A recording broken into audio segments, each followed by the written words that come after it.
My love, my passion, my expertise, my niche is multifamily. These are where my people are. This is my network. I know what it's like to be a leasing consultant. I know what it's like to sit in every seat. It's where my knowledge base is. I can lend a lot there.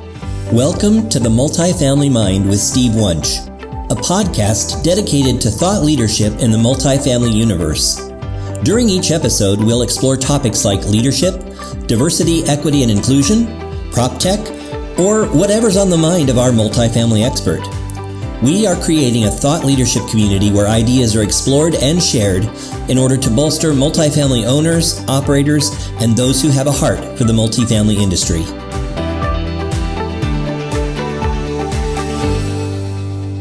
Well, hello, everybody. Welcome to this episode of the Multifamily Mind. My name is Steve Wunch, and I'm your host, and I am thrilled today to have with us Suzanne Hopson as our thought leader today. Suzanne has been in the multifamily space for over 20 years, and she's elevated hundreds of people in their careers by sharing her extensive experience in operations, training, sales and marketing, HR, technology, construction, asset management, finance, you name it. She has done it and done it well.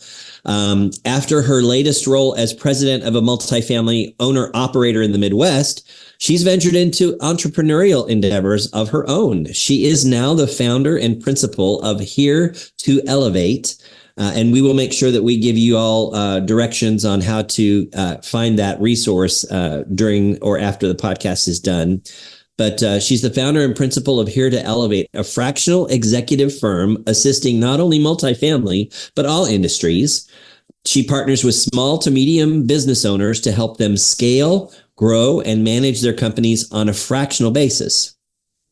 She leverages her credentials and competencies in leadership development, visionary partnership, people advocacy, strategic planning, organizational scaling, systems and processes, culture cultivation, the customer journey mapping to enhance leadership and results, elevate lives, and possibly impact the world. The world.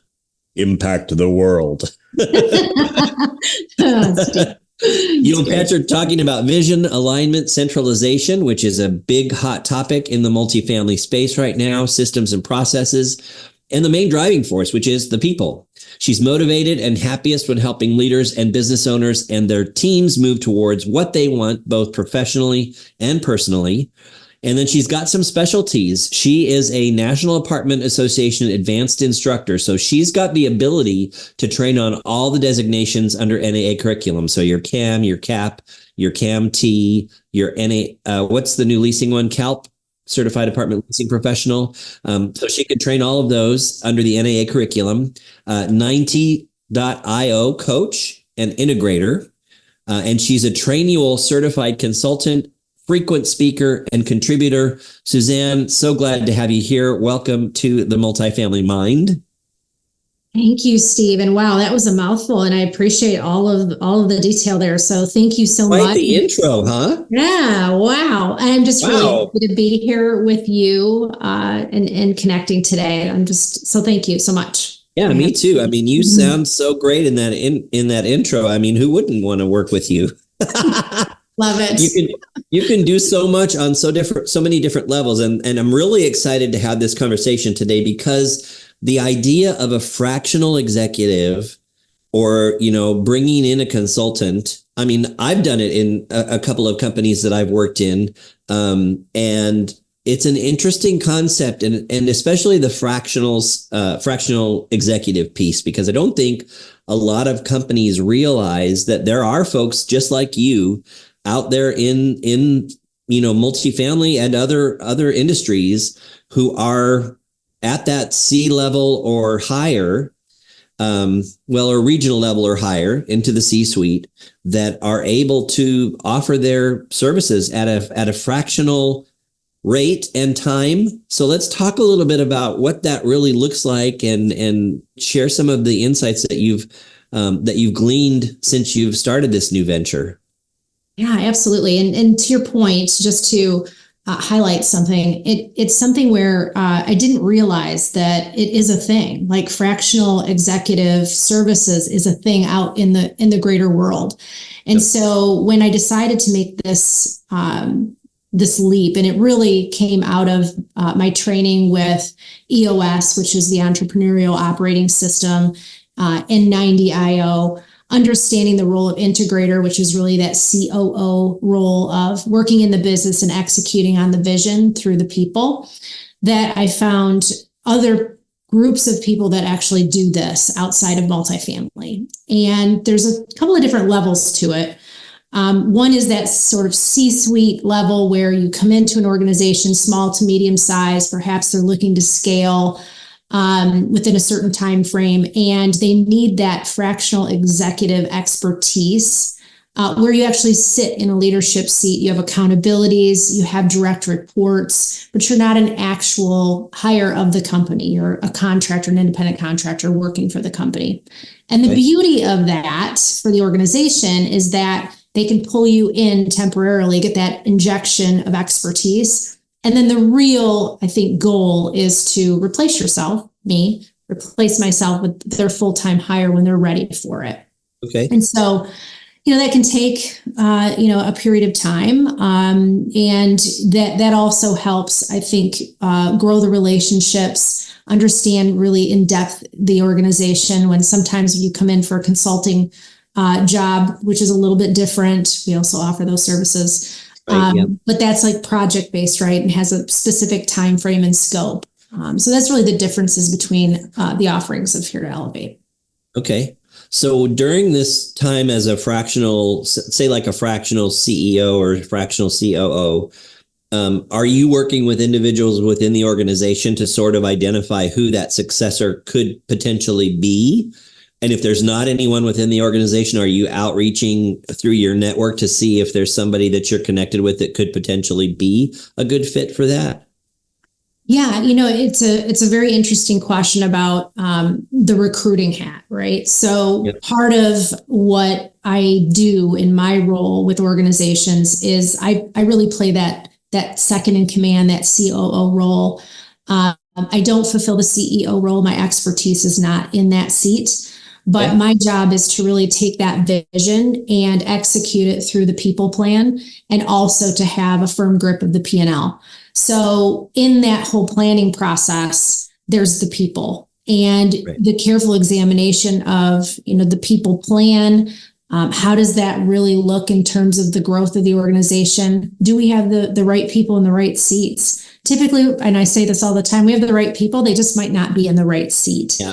And so all of that is part of the down deep dive that we do to really set the company up for success. And in that, there have been opportunities where we've seen people can come in and actually be maybe the right fit for an open spot, or there's coaching and developing of the team member that could get there. So that's all part of that examination. Most of the time people want to promote from within, and we all know why, and it makes total sense. And so emerging leaders and how do we really get them to the next step on that leadership team, all of that's part of it. Interesting. So talk a little bit about what it's like for you then as this outsider coming in, because a lot of times, even when it happens from within the organization, somebody's, elevated to a new role in leadership, there's that jockeying for position. There's kind of sometimes there's the smack talk at the water cooler about so-and-so's gotten a promotion. And I think there's a different dynamic with you coming in from the outside. What's that whole kind of jockeying for roles and positions feel like to you as a fractional executive? What a great question, Steve. Thanks. So I have done some things purposefully not to align myself with organizations that are not in the right spot for someone like me, or are not in alignment with my core values. Okay. And I can tell you that has eliminated a lot of work right off the bat. I hate to say good. Good for that. That's a good thing, I guess. The upside though is that the clients that I do have, it's amazing. How quickly I can get in and get acclimated. There's just a different culture when you are working with a client that's ready. Right. And I think that when you're ready and you can take the feedback, there's trust. And trust is built over time, but there's that that leap of, I'm going to create some space for this person to come in. I need their help. That vulnerability from, the business owner or the leadership team to say, we need help right now. They have to be in the right place, right? One of my one of my favorite famous quotes, and I don't think the author is known, is when the student is ready, the teacher appears. And it's so true. That, those are the types of organizations that I'll be able to service much, much more successfully if they're ready for me. So okay. I've had to say, I can't help you, unfortunately. Well, unfortunately, but not, because everything is as it should be, right? Yes, totally. So that kind of spurs then a couple of follow-up questions for me. So in terms of how you're vetting, are you finding that folks, and are you specifically looking in the multifamily space, first of all? Is that your target audience? Yeah, so I have a couple of different audiences. My love, my passion, my expertise, my niche is multifamily. These are where my people are. This is my network. I know what it's like to be a leasing consultant. I know what it's like to sit in every seat. It's where my knowledge base is. I can lend a lot there. When you get to a level in the organization where you're assisting with P&L decisions and people, plans and that sort of thing, and strategic planning, all companies have the same issues. And so my solutions for those are pretty much the same, depending on the need of the client.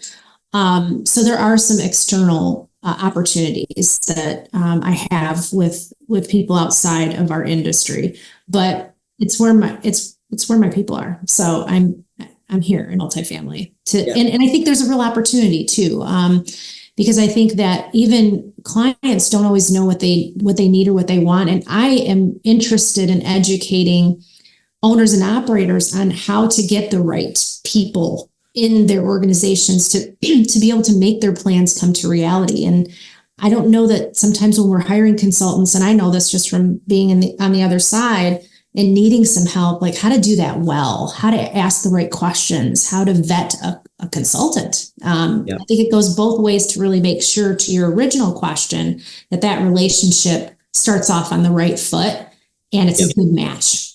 Yeah.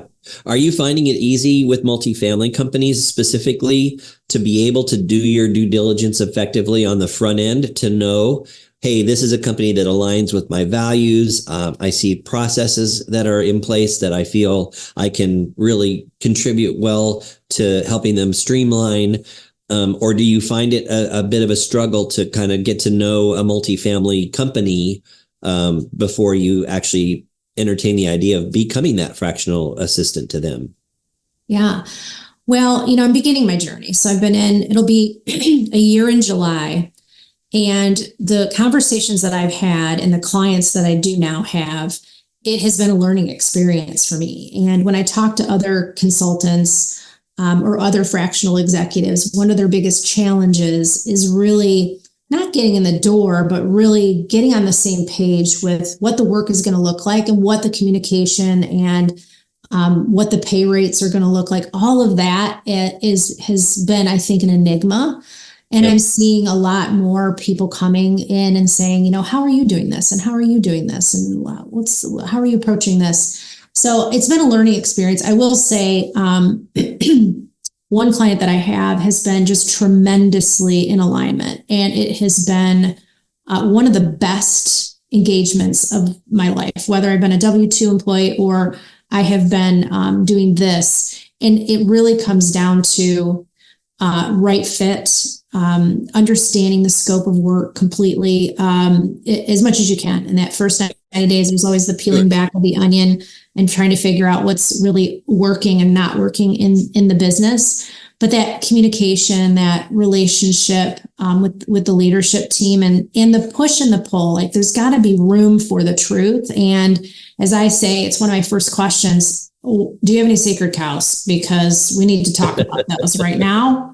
Are there some non-negotiables? I need to understand what your non-negotiables are, because that will very quickly determine whether or not I can really help them. Yep. Very cool. And I heard it a little bit in your talk, working together with them on this communication plan to introduce you to the organization too is a key piece of that as well, because you're supported fully from, from the high ups in the organization.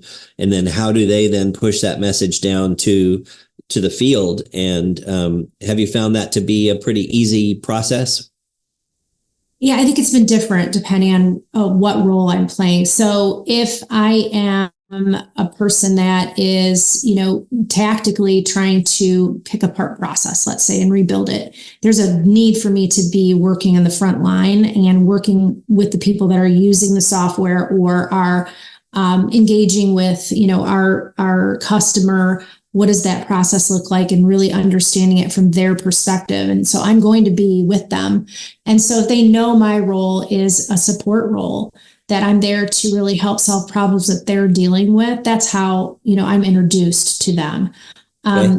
Now I've had other situations where, I'm purposefully positioned to come in and stir it up. Like, let's really break what is happening because there's something broken, and I'm being brought in to fix it. And so those ground rules of how we're all going to play in the sandbox are really critical. Ultimately the owner has the decisions that they need to make. And ultimately I have to determine whether or not I can fulfill that ask. And that hopefully is worked through ideally in that vetting, that vetting time. Okay. Are you working with one specific client at a time, or do you sometimes also work with multiple clients at the same time? Yeah, so there's big demand and there are multiples. Obviously, I'm one person. I am working on changing Many that. personalities. Yes. I know. I wear many hats, and I do have some things that I'm working on behind the scenes with an awesome group of people that are doing the same thing that I'm doing to really help us, lift boats. And I'm just really excited about all of that. But for me and how I schedule my time, I do have, like certain blocks of time that I have with each client, and they vary on the assignment. And so I prefer the longer term assignments. Obviously, I think great work can be done there. There are some short term, and then there's some coaching. So I do some one-on-one coaching for executives and business owners as well, where that's a different type of relationship. I'm really just kind of giving them downloads or listening and help guide. So it's very cool. Mm-hmm.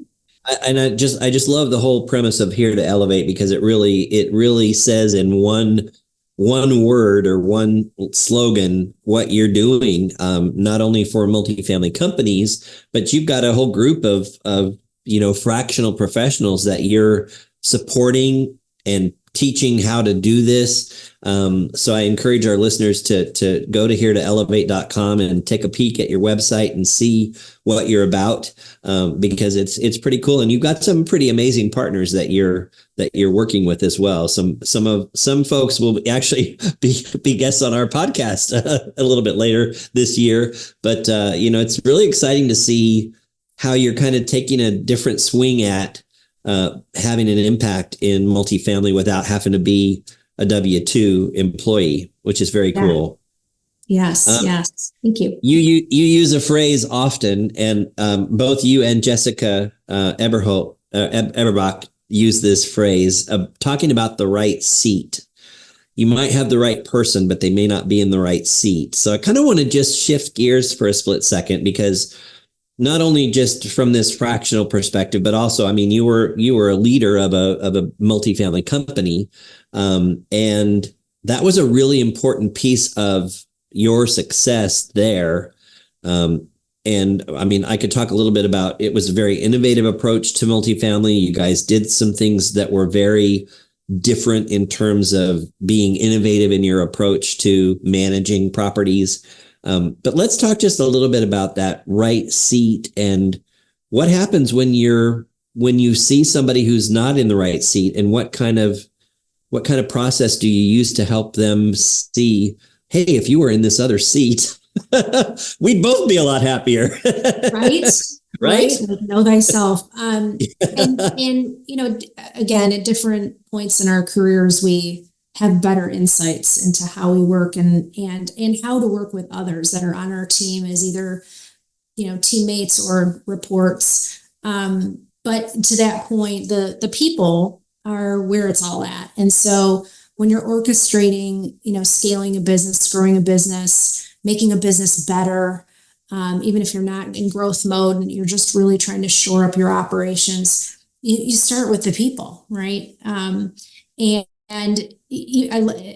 can name so many examples from my last roles and just beyond where it will attack a process and it's really not a process issue at all. I hear people talk about this all the time. What works in company A, so why isn't it working in company B? Because we're doing the exact same thing they are. Why is it not working? Well, people are really a differentiating factor. And so ensuring that you have the right people in the right seat. What's the seat? The seat's the role. The seat those are the accountabilities that we're holding that person to. And when you see the misalignment between the role and what people are innately great at, that's where you see the rub. And I've used a tool called Cultural Index. There are several other tools out there that I have found to be one of the most profoundly impactful systems, not just on the hiring front as a screening assist, because I don't think you can just use one thing to screen people, but also throughout the journey of your employees and working with them in a way that is about how to communicate with them. Not based on how you like to be communicated to, but how they want to be communicated to. And then are people really working congruently with their innate traits? I mean, that's a real basic thing. You and I were talking earlier. Earlier on in my career, I would do speaking engagements, and I do them in succession. Like I would do, we had standard stand trading, once a week.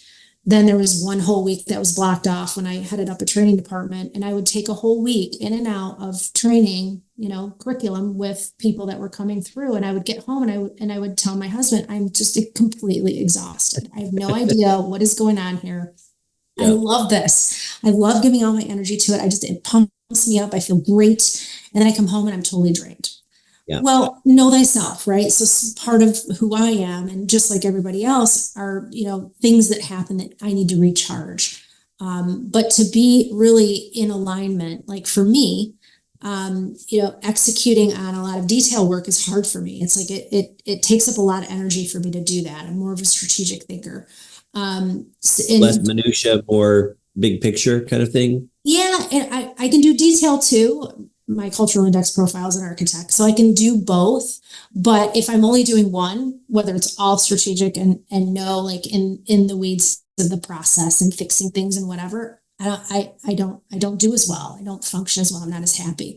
And we're all like that. And so really figuring out on your team how people like to work, want to work. Are they spending 80% of the time on the things that they're really great at? That's where you get the most out of your team, and they get the most out of the experience. That causes people to be loyal and stay, and the turnover stops, and there's just more productivity, and it hits your bottom line. It's just a direct hit. So I spent a lot of time with teams talking about that, and Jessica and I did a lot of that work together at TriCap, and that's what we mean. It is a term that comes from EOS that I mentioned before. It's one of the first things that an entrepreneur should do when he is building she is building their business, is to say, do I have the right people in the right seats? Are the right people on the bus? So EOS is Entrepreneurial Operating System, correct? Yes. And that's talking about process and the way things are done, as well as the people aspect of things. Yeah, and it's really about metrics. It's about accountabilities. It is in large part about that vision and being able to execute on it through your people. And there are many other ways of doing that. Pinnacle 90, which is the one that I really subscribe to. They're all the culmination of successful businesses and how they operate and scale. Yep. because I'm sure there's some of our listeners out there who are on that path, and these are great references for them to investigate on their own. So, and you guys use, it's called the Culture Index. Yep, cultural index. And it's kind of like predictive index, except that it really looks at your innate traits that, you've developed between the ages of 0 and 12, I think it is now. There's 17 different. Boy, am I in trouble. Right. Is what it is, right? It and is. how do you know thyself and love thyself, and really lean into that, as well as the people on your team. So Jessica actually sent me the predictive index, and we talked through it. Was very, very insightful and revealing. A lot of it I knew, I was expecting it, but again, it's just another tool in the toolbox that's different than, like, a lot of companies use predictive index and it's similar, but this is really about those innate qualities that really make you thrive, and I think that's an important thing for people to consider. Yeah, awesome. So we have a thing here at the Multifamily Mind that we ask all of our guests. And I'm excited to kind of hear what your take is, because, you have been this very innovative operator in the multifamily space. And in case people don't know, and correct me if I'm wrong, Suzanne, but you guys, at one point, you had property managers who weren't even on site. Yeah. They were managing assets remotely. In one of your last iterations, and that is amazing. And you guys did it very well. I don't know if they're still doing that with you now that you've left, but you've got a real innovative lens that you look at the business through, which is one of the things that I really love about you. So our question here at the Multifamily Mind is, we use the word audacious. Okay, so first I'll define that. Here at the Multifamily Mind, we define audacious as extremely bold or daring, recklessly brave, fearless, and we use the example of an audacious explorer, someone who's going to climb that mountain or spelunk that cave, no matter how dangerous it is. I'm going to do it because I can. So from your perspective, and I can't wait to hear this, what is your most audacious take on multifamily at this point? And you can think about it.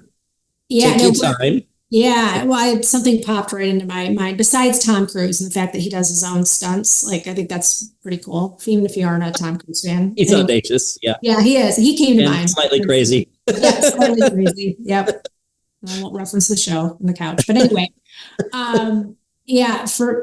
From my perspective, I think we are on the cusp of something tremendous. And I know this is nothing new, but I think AI is continuing and will continue to play a huge role in how we are gathering and interpreting data and servicing our customers with that information quicker, faster, cheaper, better. Because that's the demand now. It's instant information, as it has been. And the expectation of, clicking a button and getting it delivered is really going to become even more prevalent in multifamily, and getting what you thought you were supposed to be getting, not, what you just see, but having that appear as it looked, visually and on digital. And so I think AI is just, I can't even describe how it makes me feel in terms of the possibilities and the excitement of that. And the companies that are really embracing that and really leaning in, as you said, to some of the scaries, and taking some leaps, like putting it in their budgets to still have some experimental work happening, especially now when people are trying to pull back on the spend, because we have to look at our businesses, the economy, what's happening out in the world. It's all very smart. But there's also, if you don't have someone that is well-versed or knows how to utilize AI on your team, that's a problem. Like, you should have someone who's at least, halfway there, and because no one's really got it figured out quite yet. It's a crazy thing that is hard to harness, right? Yeah, it's hard to harness, but to have that innovative mindset in your culture is going to be critical. It's going to separate you from the rest of the pack. And so those companies that are really leaning into that and really working in partnership with vendors, those vendor partnerships are so critical. I think that's where we're going to see some really exciting stuff. I also think just how people are working, how they're wanting to work. I think that continues to be a real push on how we've thought about things and how we've been doing things, traditionally. And we just need to continuously reach out and get the feedback from our people at all levels of our organizations to really tap into their needs, because there's just a lot of pressure. I think I heard a stat recently, it was from a SHRM report, that's like 76%, I think it was even higher than that the top of mind thing for employees right now is inflation and how it's going to impact them long term. They're like really worried about it. So how is this long-term impact on my finances going to impact my decisions about how I work, where I work, and still have a life? Yep. I mean, I'm even thinking about making a move to a state that doesn't charge state income tax because of the fact that, I don't want to be living paycheck to paycheck. And I can totally see why that would be top of mind for a majority of the workforce. Very cool. I want to stay on this for a minute. We don't usually go past that question too far, but I do want to, I know we use the term audacious and we defined it as being fearless, like no holds barred. But do you think that we need to embrace AI with a bit of trepidation, and put some safeguards in place? Because, you and I even talked about how we use it now in our current roles. And it's helpful, but it doesn't do all the work. I just had a conversation with Jen Picotti at Swift Bunny. Yeah, Jen. And she sort of was talking about some of the same things and some of the things that you said about like looking at our tech stack now, because, what we needed to get through COVID and to bring us to where we are today may not be, what's in place may not be what we need. And we might need some of these innovative and kind of almost frightening opportunities that are out there. So can you speak just a little to that piece as well? Oh, totally. I think for everything, there's a flip side, right? So the cautionary tale is, and I think about this on some of the mistakes that we made with centralization and implementing it in my last role. And that was, yes, taking leaps and taking risk is how you get ahead. This really is how you move things forward, because you are willing to take those risks and take those leaps. But some of the thought that maybe we couldn't have seen, I don't know. I always look back, and hindsight is 2020. Very crystal clear, right? When you're in it, it's really hard to see some of the pitfalls. But I would say that, really thinking through impact and who owns the actual information that's floating around out there. I think that's going to become a really big, I don't know if it's going to be legislative, but I think it's going to be discussed, and there's going to be more restriction and confines around how this data is used. Agreed. And I think that's something to be also cautious of. It's like, we put a lot of information out there. People use it all the time. They make money off of it. And, is that going to change too? Yeah. We could probably spend an hour on that. If you look at seriously, if you look at the UK, they've got really strong regulations in place around how people's data is used, and the government is protecting their data over there. It's a very different feel to what we have here for sure. But I love, at the end of the day, data just should start the conversation, right? Data shouldn't be making the decision. So regardless of where you're getting it, how you're getting it, when you look at that data, don't let it tell the story. Let it start the conversation is kind of been my approach. Are you sort of the same ilk in that regard? Totally. And this whole thing about people becoming almost detectives out there and trying to determine is that AI, or is that really the person saying that? What really matters is, how are we utilizing that information, and are we using it for good and to better ourselves and our companies? And I do think too, when you're thinking about audacious, I don't know if that's the word for this, but I think about, just this private rocket that went up, and, the things that people are working on they don't know what's going to happen. I still think that all of that is needed. If you think about, us throughout time, that's how we move ahead and grow as a people and as a species, really. So there are going to be those people that jump and you're like, oh my gosh, I don't know what's going on there, but hopefully I'm just going to sit back and watch that. Sit back on that one. Yeah. There might be some things we sit back on. But I think these are really exciting times. I know people are struggling in certain areas. I think people in general and how they work and how they decide to work and how we're really looking at the work. I think about, AI and maybe some of the traditional roles that we've eliminated because we think we can supplement with automation or specialization. And, the people component is what connects us. It's what makes us alive and really is the greatest proponent of growth beyond the data and the technology. And so that's never going to change. So, I mean, we've eliminated roles, we've eliminated functions and processes, or automated some of those. But I think at least what I thought was the end goal was to eliminate some of those things so that we can free the teams up to do the things that matter most, especially now to the customer experience. Yeah, because exactly. Not only are our employees thinking about how work needs to change in order to fit their lives and the needs that they have, but our residents are also looking at their living experience and how it needs to change in order to fit what they're looking for. So lots of great conversations. And Suzanne, I hope that you'll accept my invitation here to come back and have another conversation with me at another time, because there's a lot of great stuff that we can chat through. Oh, yes, Steve. Absolutely. I'm game. Awesome. All right. Well, this has been such a great conversation, Suzanne. Thank you so much for your time. If you're out there and you're interested in the idea of a fractional executive or consulting, there's lots of resources that have been referenced in this conversation, and we'll do our best to guide you to some of those resources. And Suzanne, if you'll do me a favor and maybe send me some links to some websites that you'd recommend folks to look at, who might be entertaining this idea, people who are maybe on the verge of jumping and taking. I love that you used the word leap several times in our conversation today, because it's leap day today. Yeah, it is leap day today. Yes, yes. Unintended, right? Right, exactly.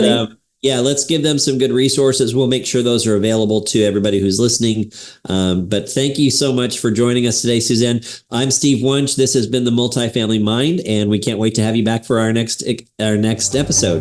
Thank you for joining us on this episode of the Multifamily Mind podcast, brought to you by SalesMail, the easiest way to send personalized video via email, text, and CRM. To learn more, go to salesmail.com. And remember, always be audacious. Until next time, I'm Steve Wunch. Have a great week.